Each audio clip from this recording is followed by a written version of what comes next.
Hello everybody out there and welcome back to another Dark Avenger comic book recap.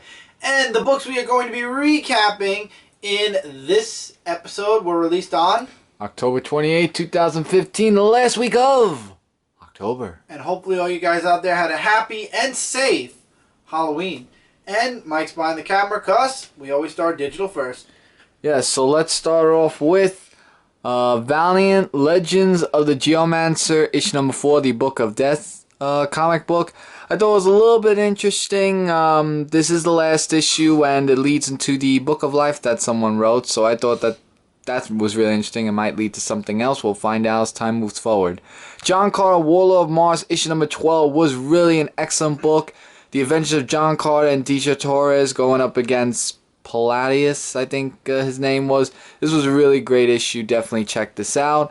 Conan the Avenger, issue number 19, was a adventurous book fighting off against a worm, and it also ended off where he's going on to another adventure, and really something you guys should check out.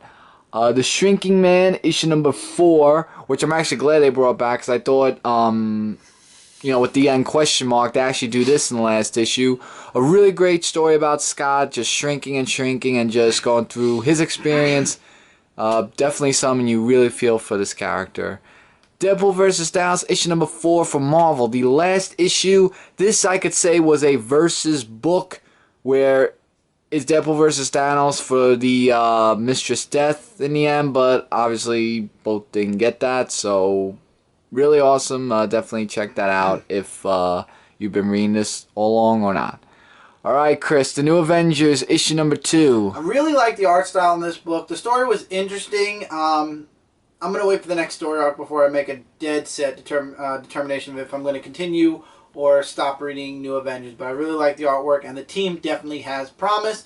I wish Squirrel Girl wasn't so cartoony. Batman and Robin Eternal, issue number 4. I'm loving this weekly series. The artwork in this book was really good. The story is definitely building up. Dick ends up having to save Bruce. And now it turns out somebody in the Bat family has been compromised by Mother, and that's really awesome. I definitely recommend this series. Robin, Son of Batman, issue number 5. This is an interesting book. If you're a fan of Damian, you'll be interested in this book. Artwork is very good. Hopefully this book doesn't fall into the it is being canceled because it is mixed up in too many crossovers. Definitely needs a little bit more time, though, for the story.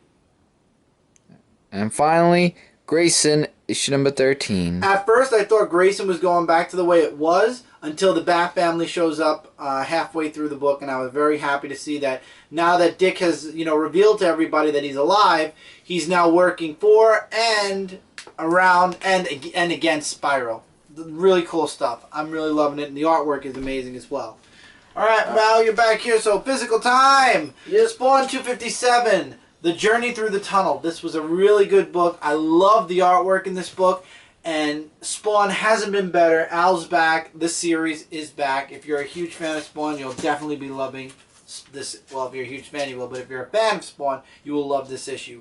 Chew issue 51. Chew is back. And this story focuses on Olive.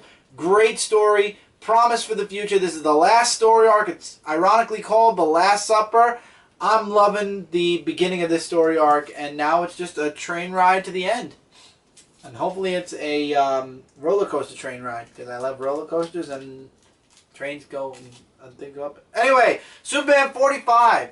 John Romita Jr. didn't do the artwork in this book. Howard Porter jumps in.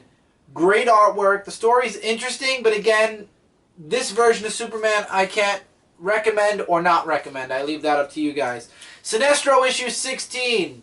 Grumpy Cat cover. Black Adam guest stars, excellent artwork, and we get a revelation about one of the Pale Bishops, and that is definitely going to lead into something huge. Xenoscope's Van Helsing vs. Dracula, issue number 3 of 5. This is an adventurous book of Van Helsing and Jonathan teaming up to find out more stuff about Dracula and Mina. And also Hades actually does some interesting stuff in this issue as well. And things are going to get really just chaotic as the issue continues on. Okay. House of M issue number 4. Yeah, you can give it to me. Okay. House of M issue number 4.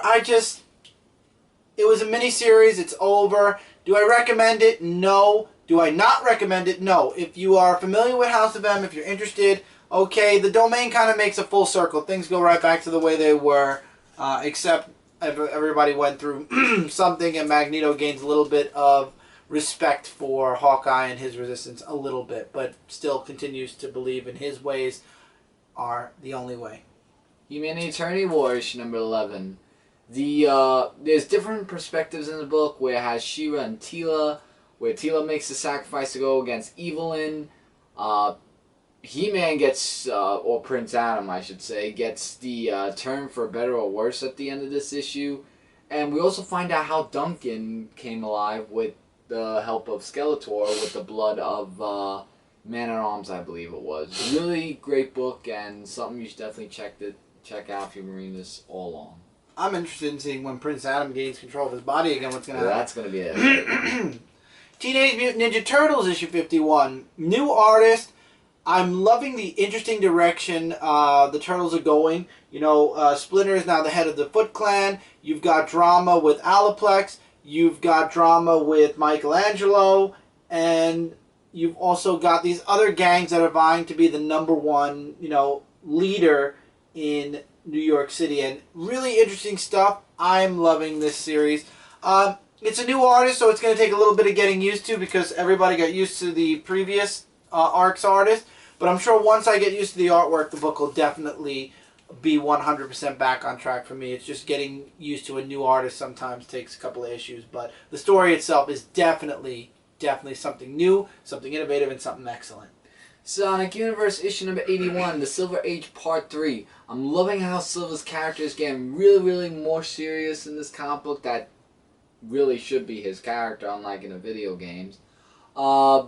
Definitely adventurous, and he just wants to just fix what's going on and everything. And we also have this new demonic creature that comes in. But the next part's going to be the conclusion, and then Silver Age will be done, and we'll find out if there'll be any side stories. I love the side stories that they do of every character, that we get to know them more. That's what I like about those books. Justice League The Dark Side War Batman one-shot. DC's going to be putting 6 of these out to promote the Dark Side War. That doesn't matter because it takes place in a time period, or the Justice League time period of the DC Universe. Each book spotlights a Justice League member who now is a new god. This one is Batman in the Morbius chair. Amazing artwork, #1. And Batman is now using his new god abilities and the Morbius chair to make Gotham a bigger and safer place in the world. And let's just say the Morbius chair is definitely getting into his head. Awesome one-shot. Do you need it? No. Again, I recommend you guys, whichever superheroes you are invested in, that you want to read the one-shots of, to do it. If it's a character you're not interested in, skip it. It's not something you need. My book of the week goes to Valiant, A Book of Death, issue 4 of 4. This whole series, I would say, a high recommendation, get a trade paperback. In this issue, it's Tama and Gilad against Master Durek. It's a really amazing fight where Gilad actually becomes the hero in the end to save David.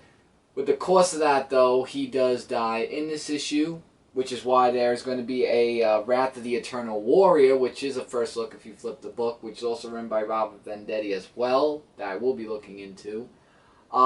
This was a really amazing book, and it's just really amazing. Even the artwork's beautiful and all the issues, and I really enjoyed it. All 4 issues of Book of Death was just really, truly an amazing series. And finally this week, Spider-Man 2099, issue #2. Miguel is now Spider-Man again after the horrible events, spoiler kind of here, of Tempest's death. Now he's looking to avenge her death. And the new costume is debuted by the end of this issue. Great storytelling, excellent artwork. I can't wait to read more of Spidey 2099. Definitely my favorite out of the all-new, all-different books that came out this week. And with that, that's it for the comic recap for this week. 313 week this concludes. Is over.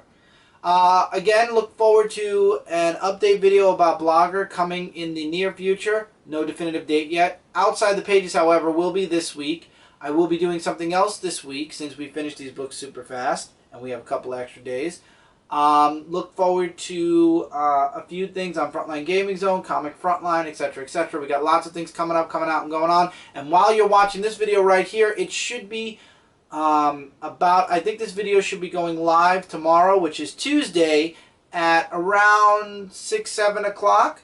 9:30 p.m. Eastern Standard Time, Frontline Live. We got a really awesome show set up for you guys this week for Comic Frontline.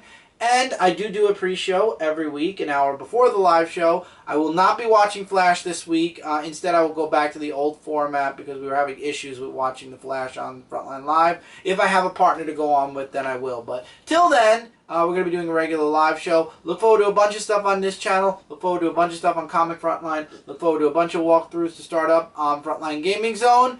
And yeah, that's covering everything. And 123 Podcast is late. We decided definitively, Brent and I, that we are going to be combining the previous 2 weeks. Brent went out of what do you call it, state for a bit, or not out of state, but out of home area for a while. So we're going to combine the 2 weeks instead. 123 Podcast should be up on Wednesday, Thursday, as it always is. So there's your Zone 4 podcast update. If you want to check any of those things out, links are in the description below, and there are also links to things right here on Dark Avenger C86, Twitter, Instagram, etc., etc. Feel free to check those out at your leisure. Let us know in the comments below what books you really liked this week, what books you didn't really like this week, what books you agree, disagree, etc. Let us know. We love hearing from you guys in the comments below, and we will answer you guys in the comments below. Dark Avenger Live will be coming back soon, as well as some other videos debuting and other videos starting up again. But till then, take care, everybody. Keep reading, keep collecting. We'll see you guys really soon. I'll go behind the camera. Yep. In the next video. Have a great day, or actually this is going up at night, so have a great night, everybody. Hopefully I'll see you guys on Frontline Live. Hey, everyone.